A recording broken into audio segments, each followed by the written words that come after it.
Welcome back to the deep dive. This is the place where we really go beyond the headlines, beyond the summaries. We get into the core knowledge you need. I'm Mike, and today, wow, we're tackling something critical, especially for all you entrepreneurs listening in India, juggling everything from front desk to finances. And I'm Karen. Yes, today's mission is sharp, it's focused, and honestly, it's pretty urgent. We're digging into the next piece of that really insightful blog series, 50 Mistakes, Why Most Hotels Fail, and How You Can Succeed. We're looking at an error that isn't just about, missing a trick. It's about actively losing money, a real drain. Exactly. And that drain is mistake number 43. Ignoring AI-powered pricing leads to missed profits. This is huge. For any hotel owner in India dealing with this market that's just gotten so much faster, so volatile, especially post-2020. Well, this isn't just good advice. It feels more like a survival mandate.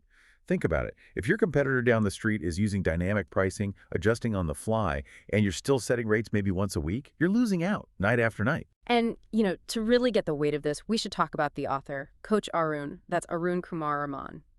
His insights aren't just academic. They come from this really deep, almost inherited understanding of hospitality. He's from Udi, born in a small village, Kilkunda, and he's part of the Badaga community. That detail, the Badaga community connection, it really adds something, doesn't it?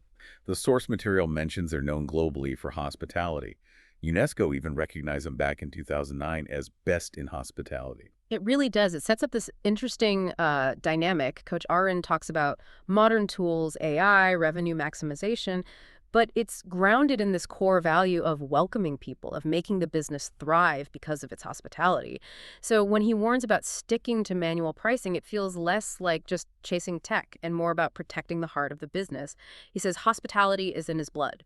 It makes the warning feel, well, more significant, this resistance to automation. It's a serious risk now. Okay, so let's unpack that core problem, the old way versus the new way.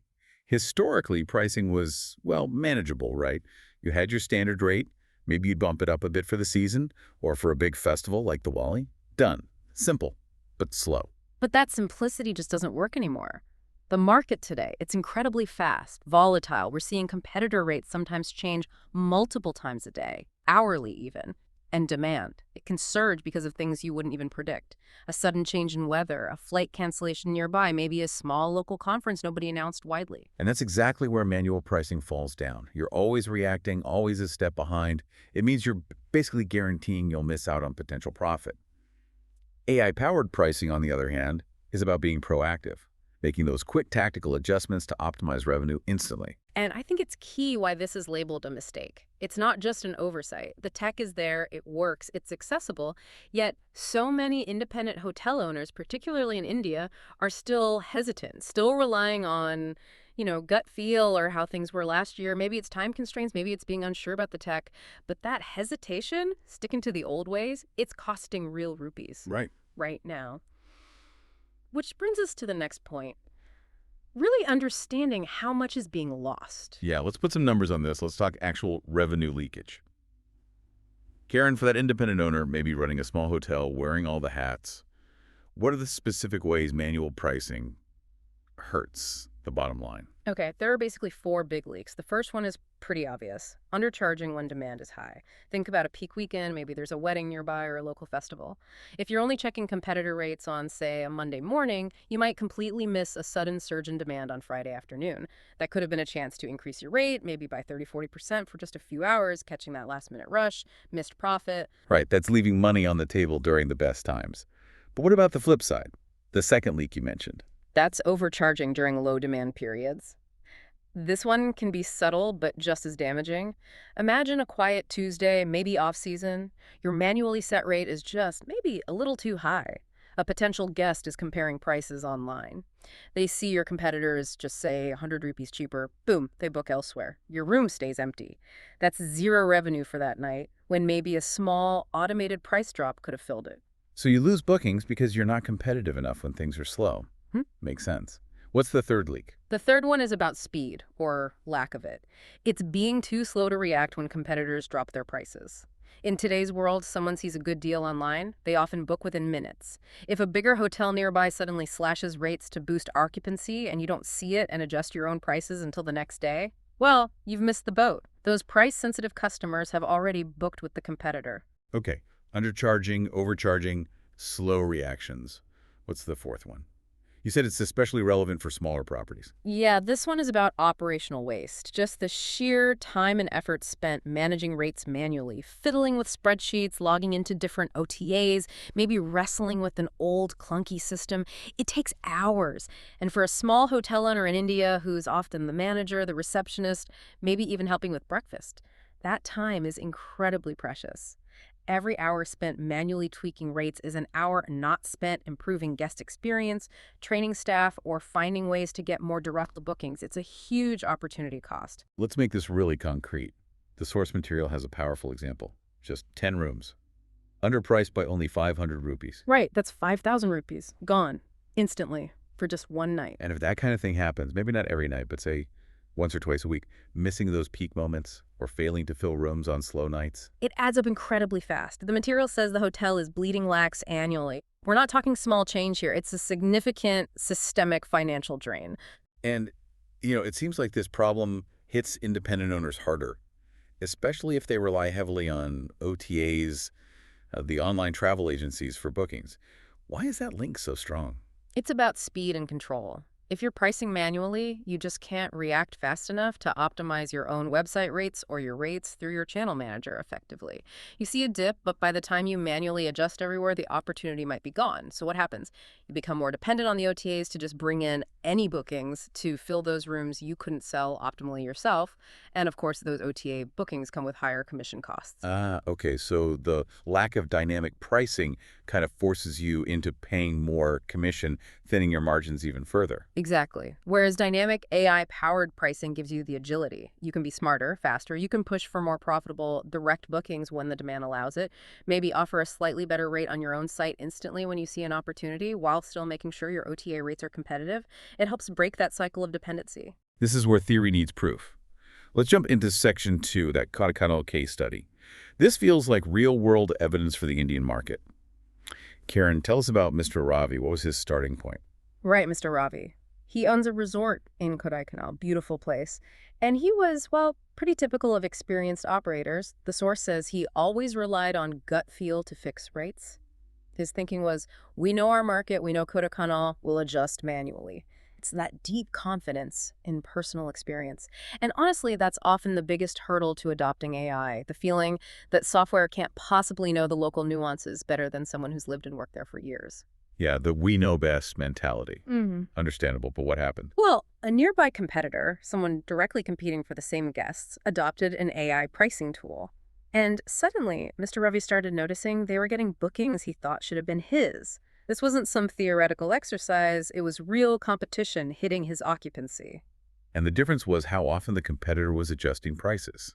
Exactly, that's the mind-blowing part. The competitor's AI wasn't making weekly tweaks. The source says it automatically adjusted prices 3 times in a single day. Just imagine trying to do that manually.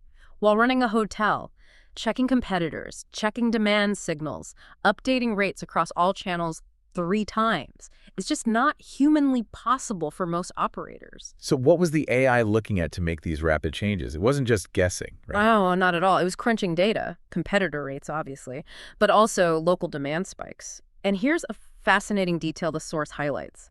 It was even factoring in things like the local weather. Weather? How does that even work? Well, think about it. Maybe the AI detects a forecast for sudden heavy rain in the afternoon.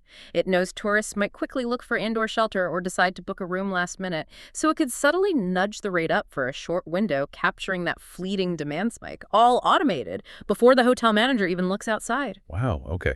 So it's seeing these micro opportunities. And how did it translate into strategy? What kinds of price movements did the competitor make? It was smart.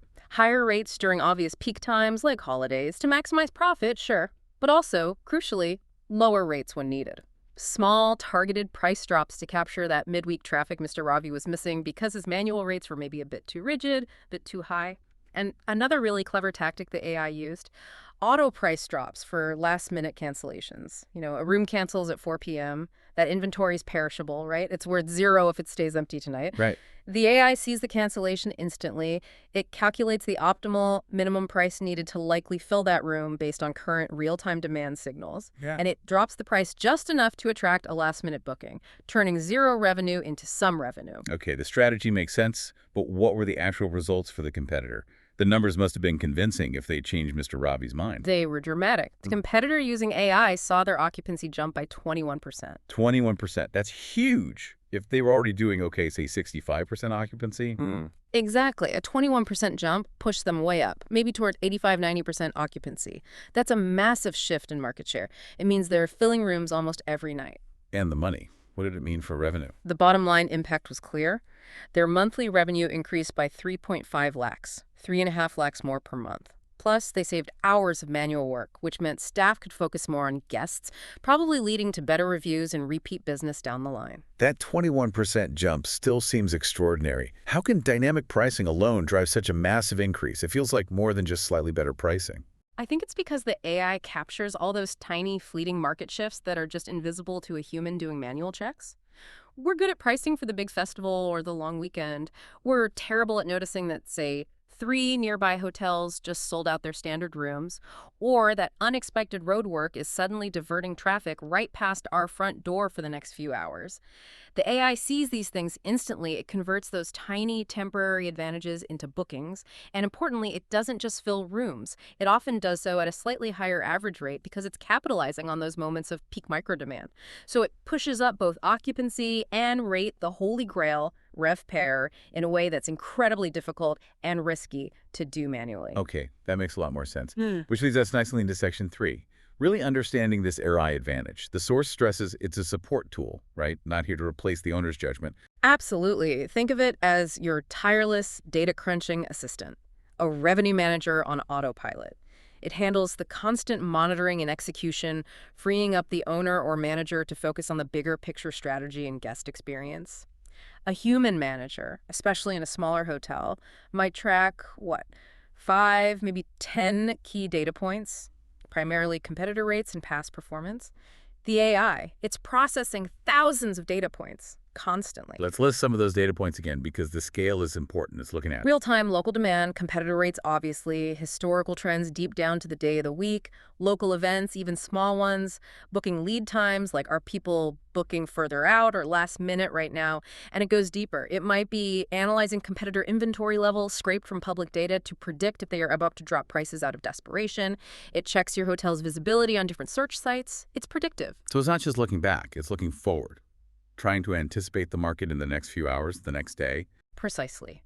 Based on booking pace across the whole area, the latest weather forecast, flight arrival data, maybe even social media sentiment about the destination, it synthesizes all this information. And the result of all that synthesis is what? How does it translate to the price? It translates into those micro adjustments, tiny, frequent price changes designed to capture the maximum possible revenue for each room, each night, without overshoot, without setting prices so high they scare guests away unnecessarily. It finds that sweet spot constantly. So the AI-powered hotel is basically playing a smarter, faster game.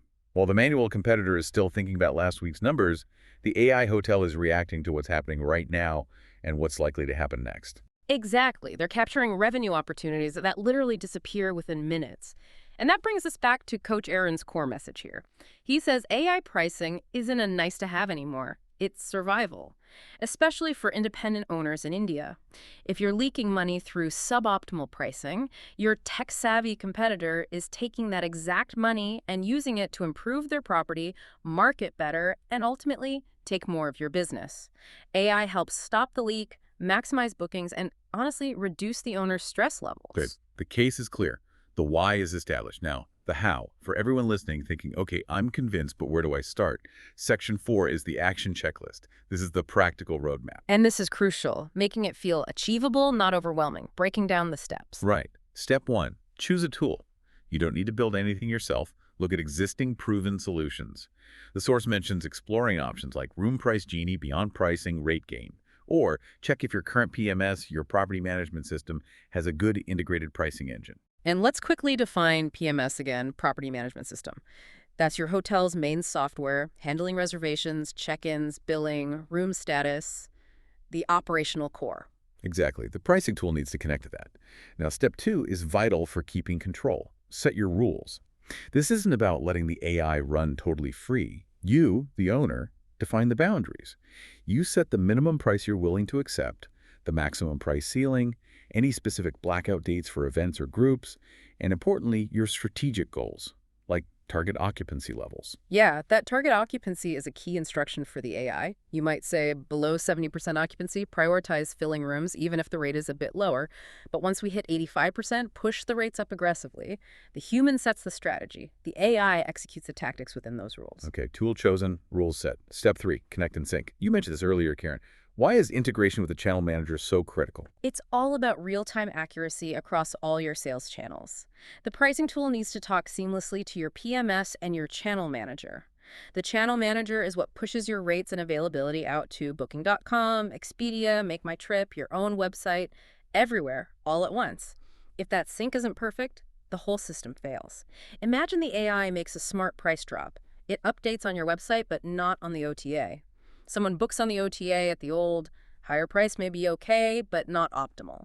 Or worse, the AI raises the price, but it doesn't update fast enough on one channel, you get booked at the lower rate, losing money. Or you get double booked because inventory didn't update. It has to be seamless, real-time communication. Got it. Connection is key. Yeah. Step 4, monitor weekly. So Okay. it's not set and forget. You still need to keep an eye on things. Right. Think of it as a collaboration. Review the AI suggestions and performance weekly. Does it make sense? Is it missing something unique happening locally that maybe only you know about? You can then tweak the rules you set in step 2. The AI learns from your input. It's a partnership. And finally, step 5, track and tweak. This is about measuring success. What are the key numbers to watch? You need to look beyond just occupancy. The critical financial metrics are ARR and RevPower. Okay, let's define those quickly. ARR is average room rate. That's your total room revenue divided by the number of rooms you actually sold. Tells you the average price you got per occupied room. And RevPAR, revenue per available room. This is the big one. Total room revenue divided by the total number of rooms you have available, whether they sold or not. RevPAR tells you how well you're monetizing your entire inventory. It balances both occupancy and rate. A good AI strategy should push RevPAR up significantly. Because you could have high occupancy but low rates, or high rates but low occupancy, and RevPAR might not improve much. You need both. Exactly. Optimize both together. And the source material is pretty confident here, promising that if you track these KPIs after implementing AI pricing, the numbers will surprise you positively, like that Cody Connell example. It really paints a picture of moving from guesswork to strategic execution, leaving the 2015 methods behind and adopting 2025 optimization. That adaptability seems to be the absolute key to profitability now. It really is. In this incredibly competitive market, standing still with static pricing just isn't an option anymore if you want to thrive. All right, that brings us towards the end of this deep dive into mistake #43. The core takeaway seems clear. Manual pricing is choosing to leave money on the table. AI offers the adaptability needed to capture that revenue and reduce the immense pressure on owners. And remember, this is just one part of Coach Run's 50 Mistake series. It all connects. Looking ahead, the next mistake we'll dive into builds directly on this. It's about securing future profitability and reducing reliance on those costly OTAs even further. We'll be tackling mistake #44. Not building a guest database is like losing future bookings every day. Owning your guest relationships is crucial. Definitely sounds like the next essential building block. But before we wrap up today, let's leave you with a final thought, a question to ponder from today's discussion.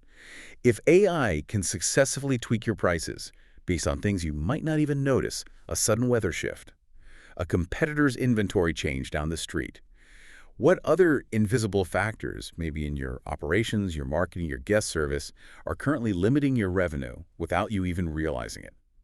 Think about where else optimization could make a difference. Start looking. Start optimizing now. Your competitors likely already are. The time really is now. Don't get left behind. This has been Mike. And Karen. Thanks for joining us for this deep dive. We hope this analysis was valuable, and we look forward to exploring the next mistake with you soon.